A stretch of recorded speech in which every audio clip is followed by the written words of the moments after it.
मौलवी साहब ये लाइट काहे चालू है, अरे मौलवी साहब ये पंखा आपने काहे नहीं बंद किया, मौलवी साहब हमारा गुलाम है, इमाम साहब हमारे गुलाम है या हमारे बेटे के गुलाम है। हाँ मौलवी साहब पेशाब करने पूछ के जाए मुतवल्ली साहब से, पेशाब करने जा रहा हूं, गुलाम बना रखा है हमने और आपने। मेरे भाइयों, दीनी तालीम जो सीख रहे हैं उनकी इज्जत करना सीखिए। एक हदीस और सुनाता हूं, फिर एक दो बात और सुना के फिर मैं अपनी बात खत्म करूंगा। सही बुखारी हदीस नंबर 755 किताबुल अजान, उलमा की बद्दुआ से बचिए, मौलवियों की बद्दुआ से बचिए। अगर वो बद्दुआ दे देंगे तो हम और आप कहीं के नहीं रहेंगे। वो 4 चीजें बता देता हूं। मैनेजमेंट सही होना चाहिए, बच्चे सही होना चाहिए, माँ बाप सही होना चाहिए, टीचर अच्छे होना चाहिए। ये 4 चीजें होना जरूरी है। टीचर भी अच्छे लाइए आप, और टीचर अच्छे कब मिलेंगे, जब पैसा दीजिएगा अच्छा तब ना। जब पैसा अच्छा देवे नहीं कीजिएगा तो आएगा कैसे। पैसा अच्छा लाइए, टीचर अच्छे मिलेंगे, सब पैसे का खेल है। इमाम की बद्दुआ से बचिए। हदीस सही बुखारी किताबुल अज़ान हदीस नंबर 755। साद बिन वक्कास रज़ियल्लाहु ताला अन्हु कूफा के गवर्नर थे। एक आदमी खड़ा हो गया और कहा आपको नमाज पढ़ाना नहीं आता। अच्छा, मुझे नमाज पढ़ना नहीं आता, नबी सल्लल्लाहु अलैहि वसल्लम के पीछे मैंने नमाज पढ़ी और यह बोल रहा मुझे नमाज पढ़ाना नहीं आता। उमर बिन खत्ताब रज़ियल्लाहु ताला अन्हु ने कहा कि अब आप नमाज नहीं पढ़ाएंगे। आज भी एक ही 2 लोगों को शिकायत है कि जब तक ये इमाम मस्जिद में रहेगा मैं मस्जिद में नहीं जाऊंगा, इमाम को निकालो या मुझे निकालो। कितने लोग ऐसे हमारे यहां, जब तक ये इमाम मस्जिद में रहेगा मैं नहीं जाऊंगा। मेरे भाइयों, अल्लाह के वास्ते डरिए। उसके बाद क्या हुआ, उमर बिन खत्ताब रज़ियल्लाहु ताला अन्हु ने साद बिन वक्कास को हटा दिया, अम्मार बिन यासिर रज़ियल्लाहु ताला अन्हु को इमाम बना दिया। जाइए आप, कूफा के गवर्नर आप हैं, इमामत आप ही करेंगे, जाइए आप। उसके बाद एक कमेटी बैठाई। आज कमेटी नहीं बैठती है, जब निकालना होता है चाहे मदरसे से निकाले या स्कूल से निकाले या मस्जिद से निकाले, वैसे ही निकाल दिया जाता है। अपनी बात रखने का भी अधिकार नहीं है। मेरे भाइयों, इतने जालिम मत बनिए, अगर बद्दुआ लग जाएगी तो हम और आप कहीं के नहीं रहेंगे। उमर बिन खत्ताब रज़ियल्लाहु ताला अन्हु ने एक कमेटी भेजी। वो कमेटी गई, पूछा अच्छा साद बिन वक्कास को नमाज पढ़ाना नहीं आता क्या? अरे वो ऐसा नहीं। तो एक आदमी खड़ा हो गया जिसका नाम उसामा था, मैं बोलता हूं, उनको नमाज पढ़ाना नहीं आता। ये पूरी मस्जिद में एक ही दो लोग होते हैं जो इमाम साहब के दुश्मन होते हैं। वो अपने बेटे के दुश्मन नहीं है, अपनी बीवी के दुश्मन नहीं है, क्योंकि अगर बीवी के सामने बोलेंगे तो बीवी राख लगाकर जबान को बाहर कर देगी, और बेटे के सामने बोलेंगे तो बेटा पूरा चहुआ हुआ निकाल के फेंक देगा। तो बोलेंगे कहां? इमाम साहब के सामने। जबकि इमाम साहब से पूछना चाहिए। आजकल लोग इमाम साहब को पूछते तो हैं लेकिन पूछते नहीं है। पूछते हाँ, मौलवी साहब, मौलवी साहब, मौलवी साहब, मौलवी साहब। अरे मौलवी साहब को भी तो गैस की जरूरत है भाई, गैस सिलेंडर की, हॉस्पिटल का बिल भरने की, स्टील के थोड़ा बने हुए हैं, उनकी बेटियों की शादी का मसला, उनको भी बोले बहुत बरकत है। तो सुन लीजिए, वो जो तहकीक चली तो एक आदमी खड़ा हुआ, उसामा, उसने कहा इनको नमाज पढ़ाना नहीं आता। साद बिन वक्कास रज़ियल्लाहु ताला अन्हु वो थे कि जब दुआ कर दे दुआ कबूल हो जाए, और बद्दुआ कर दे तो बद्दुआ भी कबूल हो जाए। आप में से अगर किसी आदमी ने अपने मौलवियों से झगड़ा कर रखा है या अपने इमाम से, यह हदीस सुनने के बाद माफी तलाफी कर लीजिए। अगर वो बद्दुआ दे देंगे तो आप कहीं के नहीं बचेंगे। सुन लीजिए हदीस। साद बिन वक्कास रज़ियल्लाहु ताला अन्हु खड़े हो गए। अच्छा, मुझे नमाज पढ़ाना नहीं आता। कहा अल्लाह, अगर यह आदमी झूठा है और अपना नाम चाहता है, फातिल उम्र हो, इसकी उम्र को लंबी कर दे, वातिल फक्र हो, इसको फकीर बना दे, गरीब बना दे, वारिज़हु बिल फितन, और इसको फितने में डाल दे। 3 बद्दुआ कर दी, उम्र लंबी हो जाए, बहुत बड़ा फकीर बन जाए, और नंबर 3 फितने में, आजमाइश में डाल दे। रावी बयान करते हैं अब्दुल मलिक, कुछ दिनों के बाद देखा कि यह आदमी बूढ़ा हो गया है, और इतना बूढ़ा, इतना बूढ़ा, इतना बूढ़ा, ये जो भाऊ है ना, भाऊ, ये देख रहे भाऊ, इसको बोलते भाऊ, ये पूरे भाऊ के बाल सफेद हो गए और सफेद होकर अंदर घुस गए, आंख में देख रहे अंदर घुस गए। ओहो, इस बूढ़े को देखा रोड पर चल रहा है और लड़कियों को छेड़ रहा है। उस बूढ़े ने कहा साद बिन वक्कास की बद्दुआ मुझे लग गई है, इसलिए आज मेरी यह हालत है। मेरे भाइयों, अगर आप भी अपने उलमा को सताते हैं, चाहे मैनेजमेंट सताए या आम आदमी सताए या कोई परेशान करे, अगर वो बद्दुआ कर देंगे तो बद्दुआ लग जाएगी। शेख साहब, मैंने ये हदीस 1-2 जगह सुनाई तो 1-2 लोग आए और रोते हुए आए, और उसके बाद इमाम साहब से गले मिल लिए और कहा इमाम साहब हमें माफ कर दो। तो इमाम साहब भी रोने लगे। तो कम से कम उनसे माफी तो मांगिए, देखिए कैसे रो लेते हो माफी तलाफी।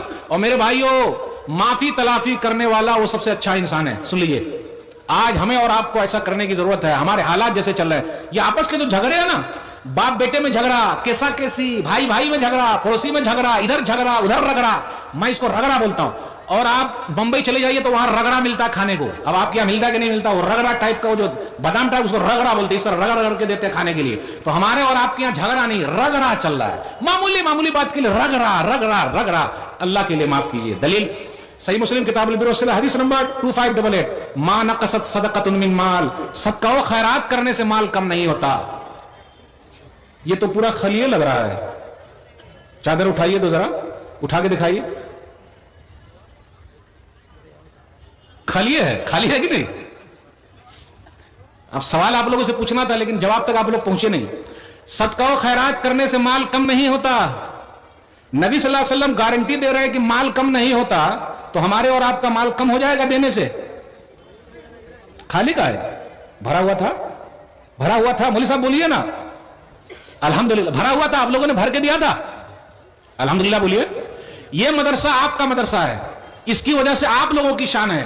اس پر اگر آنچ آئے گی تو آپ پر آنچ آئے گی. یہ اگر ترقی میں پیچھے رہے گا تو آپ ترقی میں پیچھے ہے. یہ آگے چلے گا تو آپ آگے چلیں گے. پوری دنیا میں آپ کا نام روشن ہوگا. یہاں کے بچے نکلیں گے تو آپ کا نام ہوگا یا دوسرے کا نام ہوگا؟ بولیے نا, آپ کا نام ہوگا نا, آپ کے گاؤں کا نام ہوگا, آپ کے مدرسے کا نام ہوگا. اس کی ترقی کے لیے آپ لوگوں کو آگے آنا ہے. صرف یہی نہیں, سال میں ایک بار دے دیے اور اس کے بعد کچھ بھی نہیں کیے, چلے گا میرے بھائیو؟ تو حدیث میں سنا رہا, صدقہ و خیرات کرنے سے مال کم نہیں ہوتا. شیخ صاحب بہت اچھی طریقے سے بنگالی زبان میں بول رہے تھے, مجھے تو بڑا اچھا لگ رہا تھا. یہ الگ بات ہے کہ آدمی بنگلہ جانی نا, لیکن ان کا جو انداز تھا بولنے کا بہت پیارا تھا. اور اتنا اسپیڈ میں بولتے جا رہے ہیں, ان کی انرجی کہاں سے ہے اور کتنی طاقت لگا رہے ہیں. بھائی طاقت کیوں لگا رہے ہیں؟ آپ ہی لوگوں کی نہیں لگا رہے. آپ لوگ ان کو دیکھ کر ان پر کوئی احسان نہیں کر رہے ہیں, آپ اپنے مدرسے کو اونچا لے جا رہے ہیں. ان کا کیا ہے؟ پوری طاقت, پوری انرجی, اور ایک دم بولے جا رہے ہیں. میرے بھائیو, یہ سب پورے جو بنائے گئے ہیں اور سجائے گئے ہیں آپ کے لیے. اس لیے آپ کا مدرسہ ہے, آپ کی آواز ہے. مدرسے میں کچھ ہوا تو آپ کے اوپر کچھ ہو رہا ہے. تو صدقہ و خیرات کرنے سے مال کم نہیں ہوتا.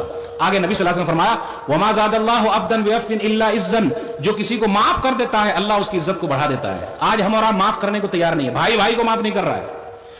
میں کہیں پر یہ بھی سنا, مجھے ایسا کم لگا کہ باپ نے بیٹے پر اور بیٹے نے باپ پر کیس کر دیا ہے. آپ لوگوں کے یہاں بھی ہے کیا ایسا؟ ارے بولیے نا بھائی, بات کیجئے نا.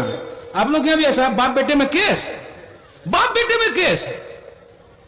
باپ کی وجہ سے تو وہ ہے, اگر باپ نہ ہوتا تو وہ کہاں سے ہوتا, اور باپ پر کیس کر دیا ہے.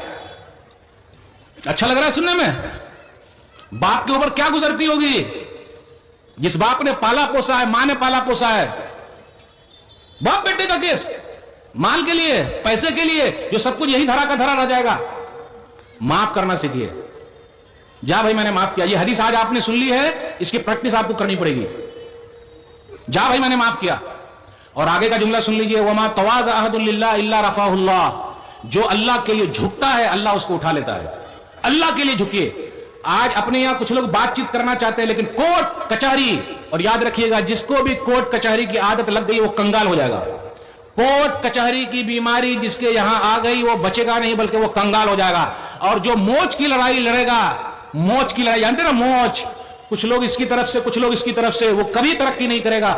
داڑھی کی لڑائی لڑی ہے, داڑھی والی لڑائی. جا بھائی میں نے معاف کیا, جا میں نے معاف کیا. بھیا کیس لے لیجئے, چچا کیس لے لیجئے, بھیا بیٹھ کے بات کر لیتے ہیں.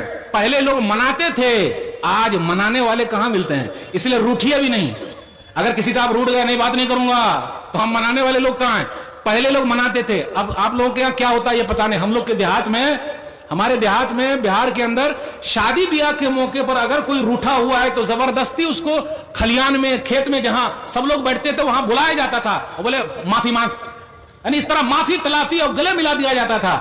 آج معافی تلافی نہیں بلکہ گلا ریت دیا جاتا ہے. کیا جھکنا نہیں, جھکنا نہیں, پیچھے نہیں ہٹنے کا, جھکنا نہیں. میرے بھائیو نہیں, جو جھکنا جانتا ہے وہ اٹھنا جانتا ہے, اور جو اکڑنا جانتا ہے وہ ٹوٹنا جانتا ہے. جو اکڑ گیا وہ ٹوٹ گیا, جو جھک گیا وہ اڑ گیا. اکڑ, جب ہوا چلتی ہے, تیز ہوا چلتی ہے, آپ دیکھتے ہیں نا ہوا بہت تیز چل رہی ہے, تو جو درخت اگر سو گیا تو وہ اٹھ کے کھڑا ہو جاتا ہے. لیکن جو بولے نہیں میں جھکوں گا نہیں, تو ٹوٹ جاتا ہے. تو ٹوٹیے نہیں, اکڑ میں پکڑ. جہاں اکڑ کر لیے تو پکڑ ہو جائے گی, ٹوٹ جائیے گا. اور انا نے فنا, मैं कुछ नहीं मेरे भाइयों, चले जाएंगे हम लोग, सब मिट्टी में मिल जाएंगे। माफ करना सीखिए, माफ करना सीखिए। बस एक दो बात और बयान करके आपसे रुक सकूंगा। जब भी ऐसे हालात आ जाएं, नमाज के पाबंद हो जाइए। कितने लोग सूदी कारोबार करते हैं, ब्याज खाते हैं, खा रहे हैं कि नहीं खा रहे हैं? खा रहे हैं। कितने लोग पी भी रहे हैं, पी रहे हैं कि नहीं पी रहे हैं? नशा में घूम रहे हैं तो सब घुमाते रहेंगे, घूमिएगा, सब घुमाते रहेगा। सूदी कारोबार कर रहे हैं, ब्याज कर रहे हैं, हराम खा रहे हैं, इसकी टोपी उसको पहना रहे हैं, इसको उधर कर रहे हैं ना। मेरा भाइयों, जिस तरीके से शरीयत पर अमल करना है, हर चीज पर भी माल जरूर कमाइए, लेकिन हराम तरीका नहीं। ये आखिरी हदीस बयान कर रहा हूं, सिलसिला सही हदीस नंबर 2866। नबी सल्लल्लाहु अलैहि वसल्लम ने फरमाया, जिसके नसीब में जितना लिखा है, मरने से पहले पहले मिल के रहेगा। हमारा बोलते माल माल माल माल, ना ना ना, माल माल क्या है? जिसके नसीब में जितना माल लिखा है वो मिल के रहेगा। अन्न नफ्सन ला तमूत हत्ता तस्तकमिल रिज़्क़हा, मरने से पहले पहले मिल के रहेगा। नबी सल्लल्लाहु अलैहि वसल्लम ने फरमाया, अल्लाह से डरो और जायज तरीके से माल को जमा करो, हराम तरीका मत इख्तियार करो। नहीं आ रहा माल तो इसका उसका उसका उसका नहीं, क्योंकि अल्लाह की नेमत को हराम तरीके से कोई ले नहीं सकता। तो मेरे भाइयों, आप अमल करने वाले हो जाइए, दुनिया की कोई भी ताकत आपको झुका नहीं सकती है। खुलासा मेरी तकरीर का ये रहा, हालात चाहे जैसे भी रहे, अगर आप इस्लाम पर अमल करने वाले हैं, आपका ईमान पक्का है, तो दुनिया की कोई ताकत हिला नहीं सकती। मदरसा आपका मदरसा है, आपकी आन है, आपकी बान है और आपकी शान है। यह मदरसा रहेगा तो आप पूरी दुनिया में आपका नाम रोशन है। इसको कोई मसला होगा तो उसके लिए भी आपको ही आना पड़ेगा। आखिर में मैं आप तमाम लोगों से गुजारिश करता हूं कि हमेशा हम और आप दुआ करते रहें। और अपनी बात को मैं खत्म करता हूं। ये चंद बातें मैंने आपके सामने रखी, मुझे ऐसा लगा कि पूरी तरह से मैं समझा नहीं पाया, लेकिन कुछ भी बात अगर समझ में आ गई तो अल्लाह की तौफीक से है। हाज़ा मा इंदी वल्लाहु आलम बिस्सवाब। सुब्हान रब्बिका रब्बिल इज़्ज़ति अम्मा यसिफून व सलामुन अलल मुरसलीन वल्हम्दुलिल्लाहि रब्बिल आलमीन। वस्सलामु अलैकुम व रहमतुल्लाहि व बरकातुहू। वालेकुम अस्सलाम व रहमतुल्लाहि व बरकातुहू।